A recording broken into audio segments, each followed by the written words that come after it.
Hello दोस्तों, welcome to UPPSC classes. UPPSC classes में आज हम उत्तरवर्ती मुगल काल के बारे में चर्चा करेंगे और जो इम्पोर्टेंट प्रश्न है किस प्रकार से मेंस में क्वेश्चन पूछे जाते हैं और पूर्ववर्ती मुगल काल की अपेक्षा उत्तरवर्ती मुगल काल में क्या शासकों दोनों शासक अलग रहे। तो ये सब देखेंगे क्या इम्पोर्टेंट पॉइंट है और किस प्रकार से मेंस में क्वेश्चन पूछे जाते हैं। तो चलिए देख लेते हैं हम उत्तरवर्ती मुगल काल में। तो दोस्तों, आपने अभी तक यूपीपीएससी क्लासेस को सब्सक्राइब नहीं किया है तो सब्सक्राइब कर लीजिए और बेल आइकन को प्रेस कर दीजिए ताकि वीडियो की अपडेट आपको प्राप्त होती रहे।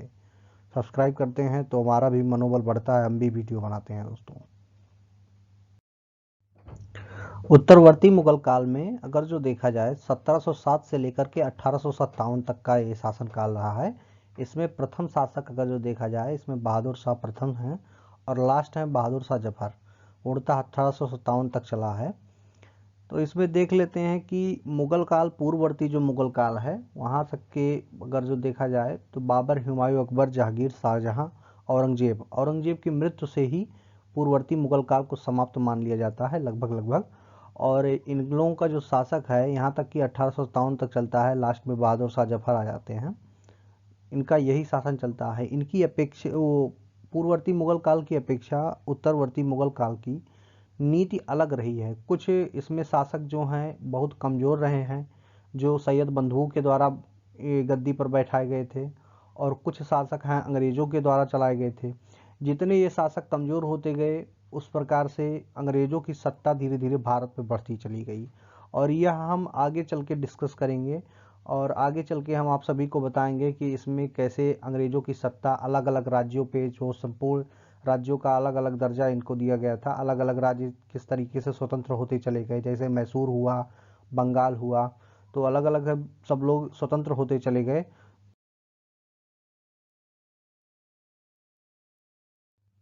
बहादुर शाह प्रथम, जिसका शासनकाल 1707 से लेकर के 1712 ईस्वी तक है।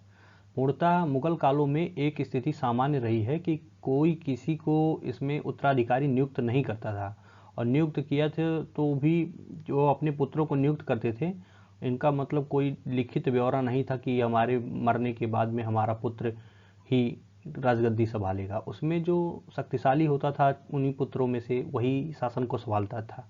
यही औरंगजेब के साथ भी हुआ, और औरंगजेब ने भी गद्दी उस समय संभाली थी। और इस समय उत्तरवर्ती मुगल काल में ये बहादुर शाह, जो इसका नाम था मुअज्जम के नाम से जाना जाता था, ये भी गद्दी संभालता है। इसमें क्या होता है, औरंगजेब के 3 पुत्र होते हैं, मुअज्जम, आजम और कामबख्श, यही 3 होते थे। और ये बहादुर शाह जो था मुअज्जम के नाम से जाना जाता था, यह एक शक्तिशाली था, इसी वजह से इसने सत्ता को संभाल ली थी। तो इसके बारे में क्या इंपॉर्टेंट है इसको जान लेते हैं। बहादुर शाह प्रथम का जन्म 1643 ईस्वी में राजौली के राजा राजू की पुत्री जो थी नवाब बाई, जिन्हें कहा जाता था, इन यहीं से हुआ था। बहादुर शाह प्रथम उत्तरवर्ती मुगलकालीन बादशाहों का वास्तविक सत्ता का प्रयोग किया था और दरबारी गुटों को प्राप्त करने के लिए शांतिपूर्ण तरीकों से इसे अपनाया गया था, और यह शांतिपूर्ण ही तरीके से जीना जाता था।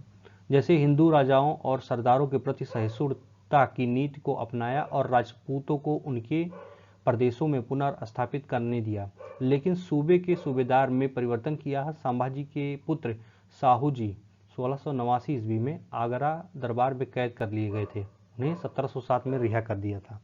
तो इतना पॉइंट इसमें इम्पोर्टेंट है। इसे शाही बेखबर की भी संज्ञा दी जाती थी।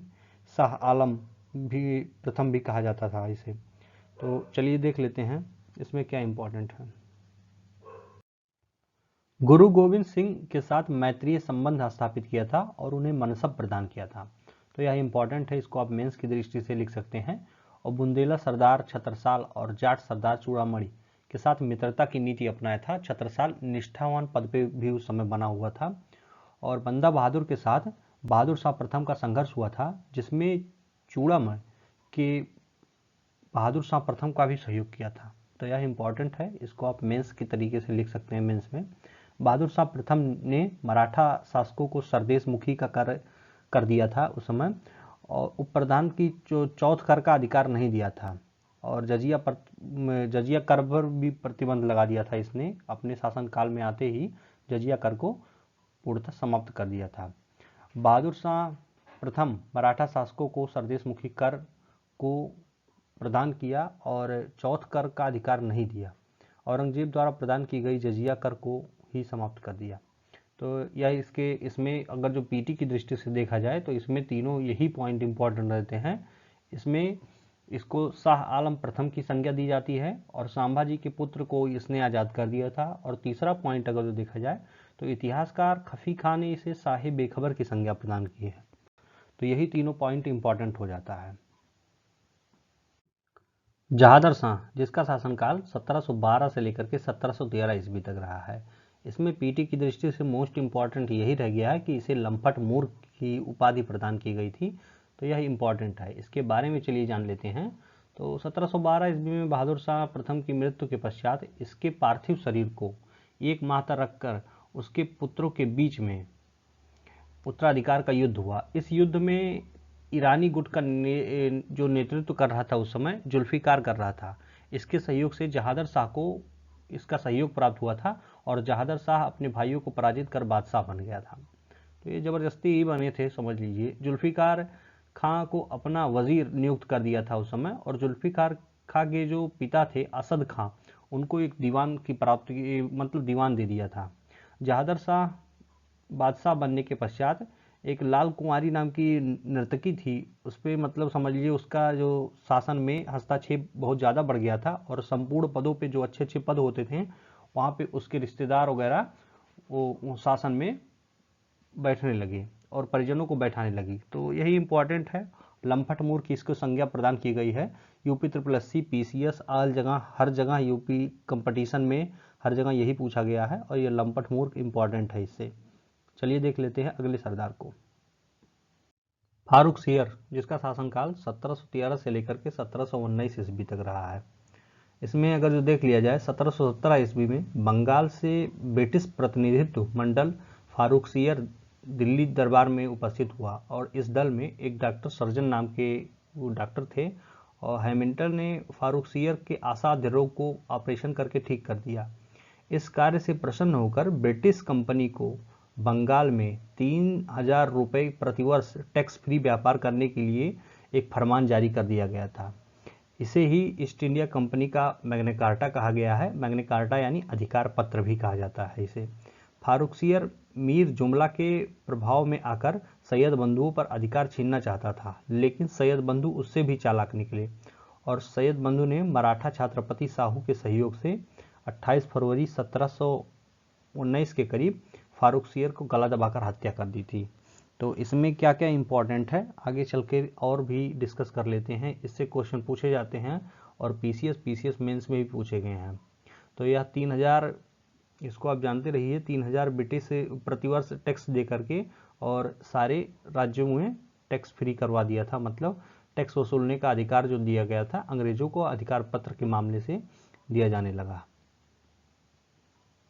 फारूक सियर के ही शासनकाल में बंदा बहादुर की हत्या हो गई थी, जिससे पूरे सिख संप्रदाय के लोग मुगल के विरुद्ध आक्रोश भावना से देखने लगे थे। मराठाओं के विरुद्ध में फारूक सियर की नीति कुछ अलग थी। सैयद हुसैन अली खान ने फारूक सियर को अपना गुलाम बनाना चाहता था, इसलिए वह फारूक सियर के आदेशों को ना मानना शुरू कर दिया और उसने दक्कन में मराठों की सहायता मांगी और इसी सहायता से सरदेश मुखी और चौथ कर वसूलने की इसे इजाज़त दे दी गई, जिसमें फारूक सियर काफ़ी नाराज़ हो गया। तो यह इनसे फारूक सियर से बिना पूछे ही मराठाओं को चौथ कर और तथा सरदेश मुखी कर दोनों वसूलने की आज्ञा दे दी गई थी। और इसको कौन दिया था?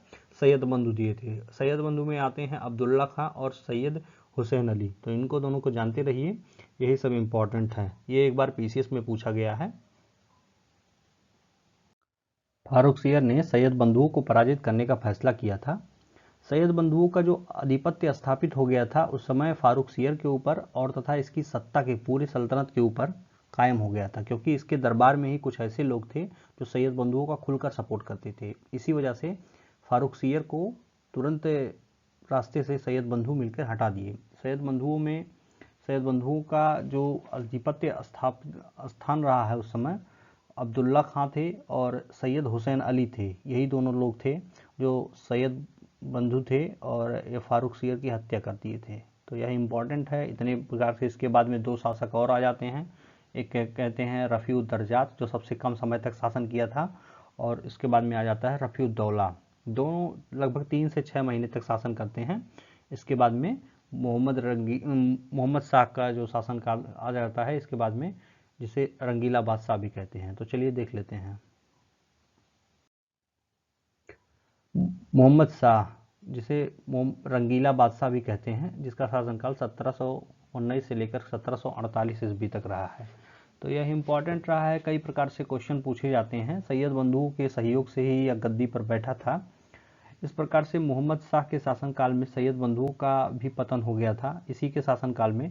और मोहम्मद शाह के शासनकाल में बंगाल, बिहार, उड़ीसा, मुर्शिदाबाद, मुर्शीद कुली खां ने, अवध में शहादत खां और दक्षिण में निज़ाम उल मुल्क ने, भरतपुर और मथुरा में बदन सिंह, गंगा यमुना के दोआब क्षेत्र में रुहेला सरदार और फर्रुखाबाद में बंगस पठानों की स्वतंत्रता की घोषणा कर दी थी इसी के राज्य में। और अलग अलग तरीके से शासन करने लगे। इसी के शासनकाल में नादिर शाह का भी आक्रमण होता है, जो प्रायः इसके शासनकाल में मोस्ट इम्पॉर्टेंट है। और नादिर शाह जब आता है तो काफ़ी धन लूट के लेकर चला जाता है। और उसके बाद में अहमद शाह अब्दाली भी आता है। तो यह दोनों इम्पॉर्टेंट है। चलिए देख लेते हैं एक एक करके। पहले नादिर शाह को देखेंगे और उसके बाद में अहमद शाह को। नादिर शाह का जो आक्रमण होता है 24 फरवरी 1739 ईस्वी को होता है। यह इतिहास में एक महत्वपूर्ण रहा है। यह शासन पूछा जाता है कि किसके शासनकाल में हुआ है, तो यह मोहम्मद शाह के शासनकाल में हुआ है। तो देख लीजिए, ईरान के जो नेपोलियन नादिर शाह थे 1739 ईस्वी में भारत पर आक्रमण करके 24 जनवरी 1739 ईस्वी को करनाल के पास एक युद्ध होता है मोहम्मद शाह से, और मोहम्मद शाह उस समय पराजित हो जाता है। प्रायः यह पराजित होने का सबसे बड़ा कारण क्या हो जाता है कि सब लोग अंग्रेज और प्लस दक्षिण भारत में जितने राज्य स्वतंत्र रूप से शासन करने लगे थे, सबको यह पता चला गया था कि इस समय नादिर शाह के आक्रमण से दिल्ली में जो मुगल दरबार है वह बहुत कमजोर हो गया है। इसके ऊपर अंग्रेजों का भी आधिपत्य अधिक तरीके से बढ़ता चला जा रहा था। जजिया प्रथा का जो अंत इसने किया था 1720 ईस्वी में किया गया था। और फुलवारों की सैर मोहम्मद शाह के शासनकाल से ही एक नया उत्सव के रूप में मनाया जाने लगा था। अकबर द्वितीय के शासनकाल में यह स्थापित किया गया था। उत्सव दिल्ली दरबार यानी ख्वाजा कुतुबुद्दीन शाही के दरगाह पर आयोजित होता था, जिसे कह जाते हैं फुलवारों की सैर। आप इसको मेंस की दृष्टि से देख सकते हैं, यह इंपॉर्टेंट है। इसके बाद में 1748 ईस्वी में मुगल बादशाह की मृत्यु हो जाती है और अहमद शाह अब्दाली का जो शासनकाल रहा है 1748 से लेकर के 1754 ईस्वी तक। तो चलिए देख लेते हैं। अहमद शाह, जिसका शासनकाल 1748 से लेकर 1754 ईस्वी तक रहा है, इसी के शासनकाल में अहमद शाह के ही शासनकाल में अहमद शाह अब्दाली ने भारत पर 5 बार आक्रमण किया था। इमाद उल मुल्क ने मराठों के सहयोग से अहमद शाह को अंधा कर बंदी बनवा लिया था और अजीमुद्दीन को बादशाह नियुक्त किया था और इसको अंधा करवा के मार दिया गया था। तो यह इंपॉर्टेंट है। इतनी चीज़ क्वेश्चन पूछे गए थे। इसकी एक राजमाता थी उधमबाई को किताब-ए-आज़म की उपाधि प्रदान की गई थी। तो यह इंपॉर्टेंट है। इतनी चीज़ यहाँ क्वेश्चन यूपी पीसीएस और मेंस वगैरह में पूछे गए हैं। सारी चीज़ को मेंशन कर दिया गया है। दोस्तों, यह क्लासेस समझ में आई हो तो लाइक करें, सब्सक्राइब करें। धन्यवाद दोस्तों।